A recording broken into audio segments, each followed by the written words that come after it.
Hey everybody, this is Annie Noodle, and I am embarking on a new sculpture journey in an attempt to answer the question, what if ants had pets? So I have another one of these cool wood lumps that one of my family members gave me, and so I thought I would make a little ant pet to go on here. And so in my mind, I was like seeing this as like a kind of place I could put a clearing with some trees or something, or mushrooms, depending upon the scale. I don't really know. So I'm going to put something interesting over here, and then I'll have a little ant dog over here on this little branchy thing. I mean, like after I've cleaned it up a bit, because right now it's a little bit dirty. So in order to start things off, what I did was go on the internet and look at dog skeletons. And I was like, this is about the length I want the dog based on this. And it's going to totally change because I'm already like, maybe I don't want it here. Maybe I want it over here. Yeah, anyways, so I'm just going to go with this. And like, as I work through actually sculpting, then I'll decide how I want to put them on the log. Yeah. So I've been teaching myself some really cool like editing tricks, right? So like one of the ones that you see is like people do like, oh, and then there's magically a thing and then they snap and it's there. And I'm like, okay, we're gonna do that. So like, here's my magical editing. Done! Yeah, he doesn't have a head right now. It's fine. He's gonna have one later. All right. So in case you're not in the know about what this weird thing is, this is an armature and it's just made of this armature wire and then some tinfoil. And usually the reason that I'd have this is to kind of like trace it with wire. This is the first armature I've made, so it's a little bit nice. It's very nice. It's very nice, me. Yeah. So it's a little bit weird, but you just kind of wrap the tinfoil around the bulkier parts so that you don't use as much clay. And because, yeah, I think the thicker your clay is, well, first of all, the longer you have to bake it, but I think the thicker your clay is, the more likely it is to crack. Yeah.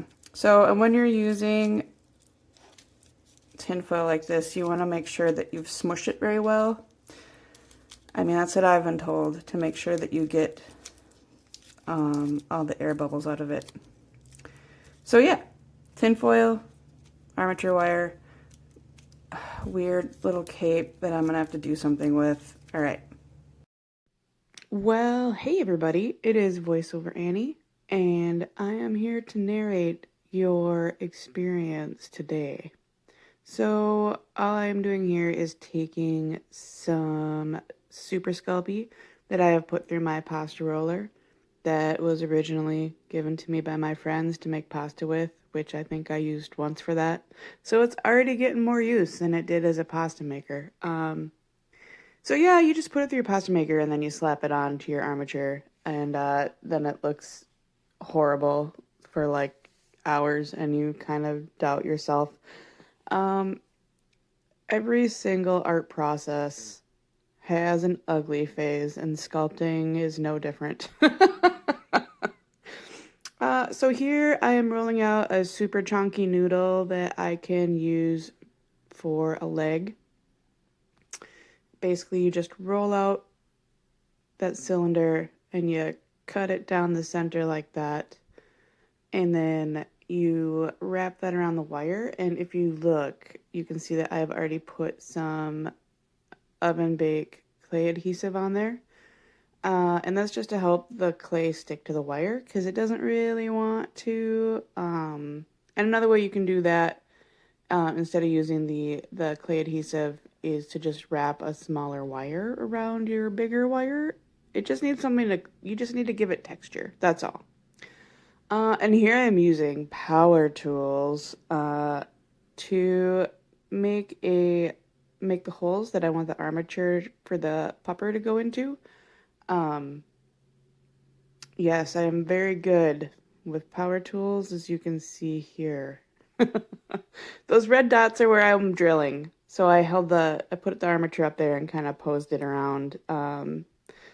I did not know I left this much very excellent drilling footage in here for your enjoyment, but there you go. So then I just did that to the other wires. One of his front paws just sits on top, and then the other three all have holes drilled for them. And then here I'm just giving him some legs, some more legs. I am really trying hard to make sure that this guy looks kind of awkward. Hey guys, it is me, Annie-Noodle, and I am stopping here in the middle of this video to talk to you about how slightly creepy you have to be in order to sculpt. Because I just put this in my oven and it made me feel a little bit creepy. Especially because I burned it. I burned it. It's okay. It just looks slightly like a mole rat. Alright, let's maybe make it look a little bit more like a thing that's alive. So, as you may have gathered, this is after his first bake. And I'm using my super tiny toaster oven, which is very much limiting the size of things right now because my main oven is broken. It doesn't want to heat past like 150 degrees, so I'm gonna have to fix that. And here I am making a super skinny noodle, and I believe I'm using that. So he has like, it looks like vines on him, but it's really meant to be like, you know, when trees start looking ropey. I've always, like, those are like my favorite trees. I love it when trees get all strange and ropey looking. And the burned stuff, if you have never burned your oven baked clay before, it's just gonna get covered with other layers later. You don't want to burn your outside layers probably because it does change like the texture, and like he does kind of have a dent in him there, but like he's gonna be completely covered with another layer of clay. So everything's gonna be fine, Annie. Everything's gonna be fine. It's fine. Anyways, so he's got all sorts of cool noodles on him now, and I over and over again throughout this process am fitting him back onto where he's supposed to fit on the log so that I know that I'm not messing up his position. And it is a huge pain to do this. I don't know why I couldn't just, like, this is my first sculpture that I have built from scratch, and I do not know why. I have to, like, I could have just made a sculpture. Like, it didn't have to be this. It didn't have to be this, like, huge, massive undertaking. But I've got no chill. So, like, I don't have that thing in my head that's like, maybe you should start simple, Annie. No, I'm just going to do all of the things at once. So here I am covering up the outside with bark. Dogs need bark, so I'm giving him bark. And I kind of fought with the texture for a while before I got it to where I liked it. But I'm pretty okay with how it turned out. So, and yeah, I tried using this little roller guy, and yeah. I was like, I don't really like how it looks. And then I just rolled it all over the place. And then I had to go back and fix it all. I seriously did that. I was like, gosh, I really don't like that. Maybe if I just do it more. It's fine. And so when I was doing this little bark texture, I was trying to keep in mind, like, kind of like how muscles would flow, kind of trace those kind of lines down his body, just so that it didn't look awkward. Yeah. So I am a little bit late with my video today, and that is because, as I have mentioned, I have no chill, so I made this gigantic, enormous project that I tried to get done in like 3 days. Most of it is stuff that I have never done before, And so it took me longer than I thought. Honestly, I would be done on time, but I don't have a good place for like my glamour shots or whatever you'd like to call them. Ooh, here's like all the weird diorama stuff that I bought to use. Yeah, I've never used any of this before, so it was all really fun to me. And guys, I love making dioramas. I am going to be a giant nerd about this. I can already tell, and I'm really excited. And that was me showing off the fact that the only glue in my entire house that I could find that wasn't like super glue, like wood glue. There we go. I had a wood glue, like a wood filler. And I was like, oh, that's not going to work. And yeah, it was brown. So I was like, I guess we're going to use the school glue. And I mean, it worked okay. Like, my only complaint is that it takes forever to dry. But once it's dry, it's awesome.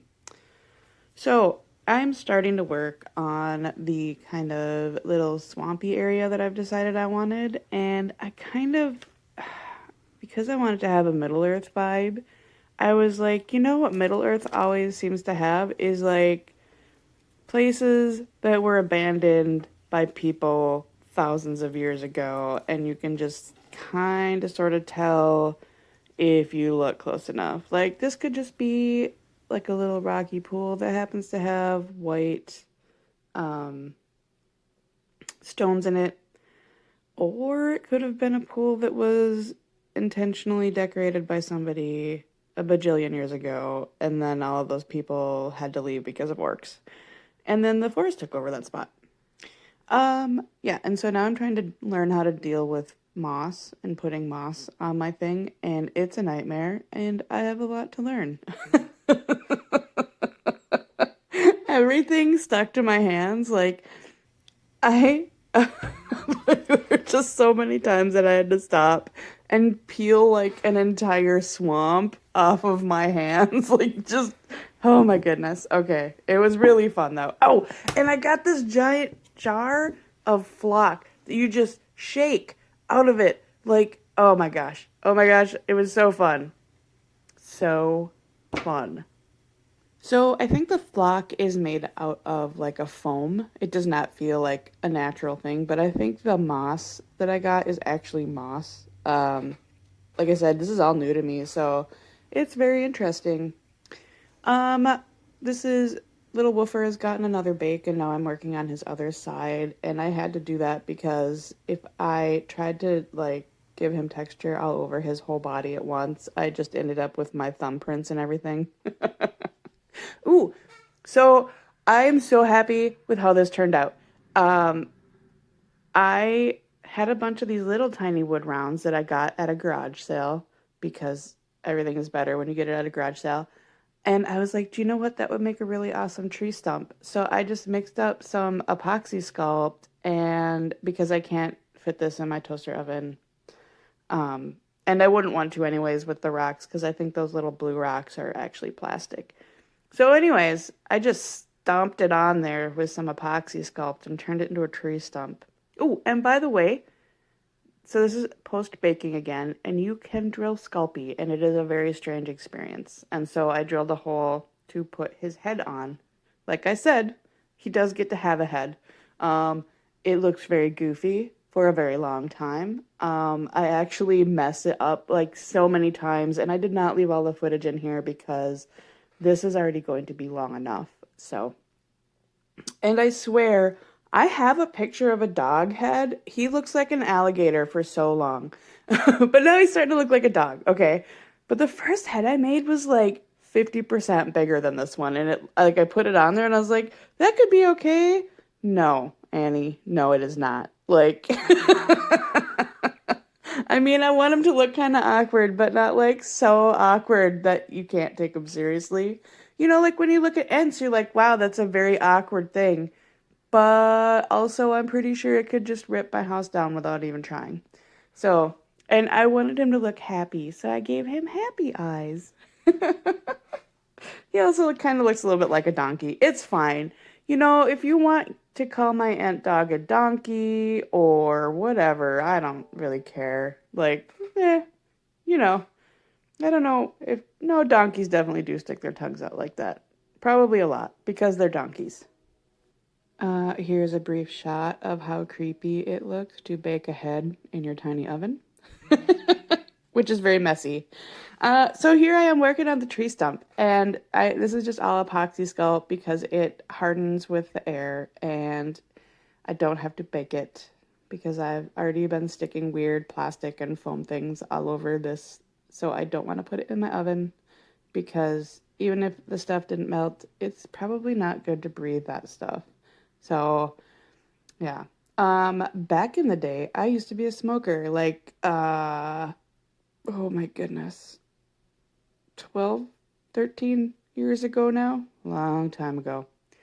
Um, just so you know, I noticed while I was editing this video, every single time I fit this dog onto his base, I end up with a little pat. Like I pat him like good dog. And I didn't notice I was doing that until I was doing my editing.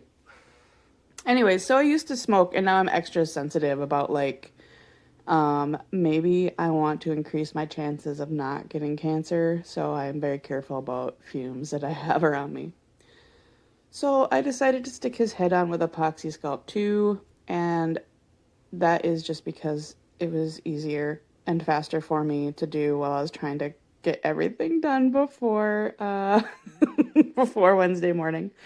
So and for his feet, I did his feet with epoxy sculpt too, and that was because I wanted to fit the claws around the base. Like I wanted them to look like they were interacting with the ground he was standing on.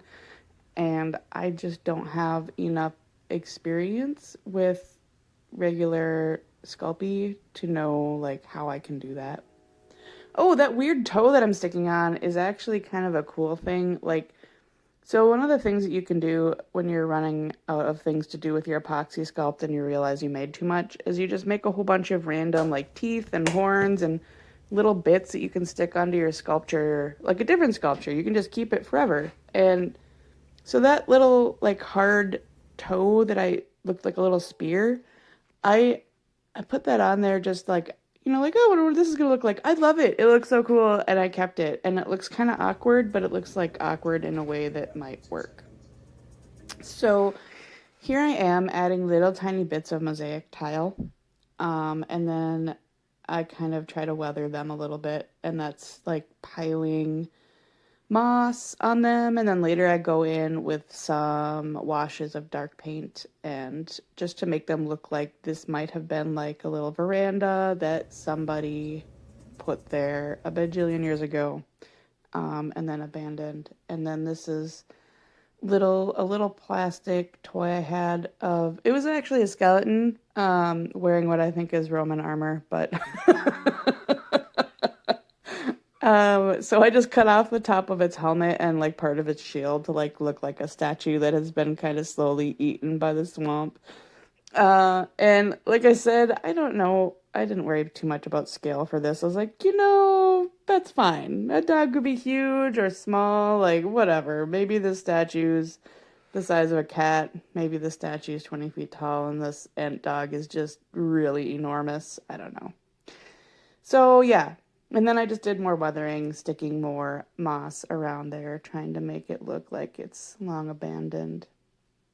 And then for the rocks, eventually this is going to be underwater. So I put some kind of mossy green washes of paint on there and then wiped it off so that it looked like moss had been forming in between the stones. Yeah, and then, oh my goodness, guys, so much gluing, and it was such a pain. These things that I'm about to glue on, I love them. I made them out of a couple different dollar store plastic foliage things that you can get. And I think they look like a super awesome, like, fantasy swamp flower. I don't know what I was doing with my fingers there. That I could be doing a magic spell. Or I could just be trying to get flocking off of them.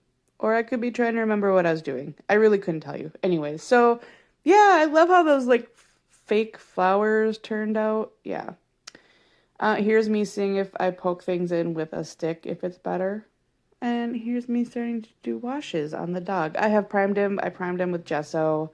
I didn't give the gesso enough time to dry, so that's fine. But yeah, so I've just started priming him with dark greens and stuff and browns to kind of get into the cracks, and then I let that dry while I was doing more fiddling around, giving the swamp more weird flowery moss stuff.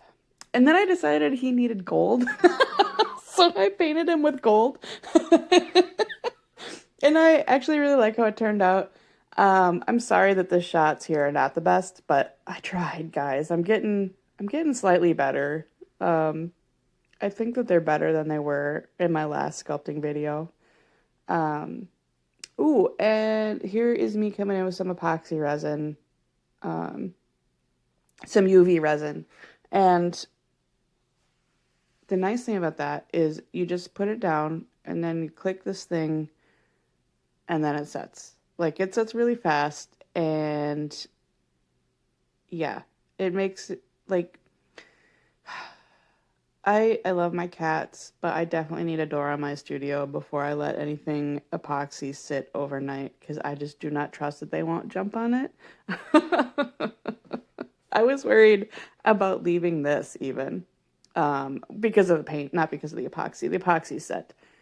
And I decided I wanted to make it look like you could see he had walked through the swampy stuff and like come out the other side. So I gave like little footprint here and put some little crunchy bits there into the footprint. So you're like, yes, he's tracking stuff around because he's a dog, and that's what dogs do.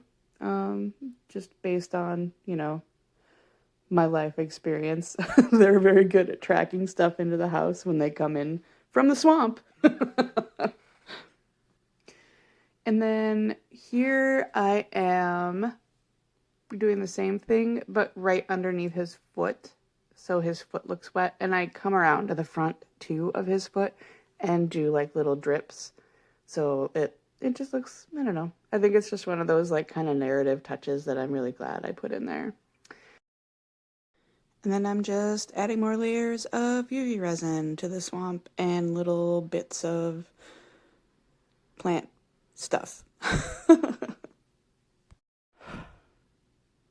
And here's what he looks like. I had to wait for the sun to come out, sort of, because I have no place in my house that I can actually show this off yet. But I am really happy with him. I think he looks really, really cute. I would love to know what you guys think in the comments. Also, he doesn't have a name, so if you've got a thought on that, I would love to hear it too. And if you have any advice for somebody learning how to do dioramas, feel free to drop that in the comments too, because wow, I've got a lot to learn. Yeah, see you guys next week. Bye bye. So,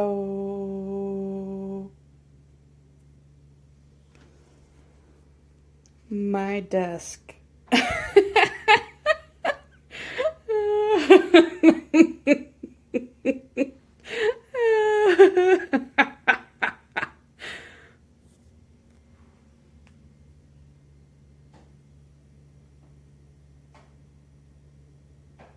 Someone's gonna have to clean that.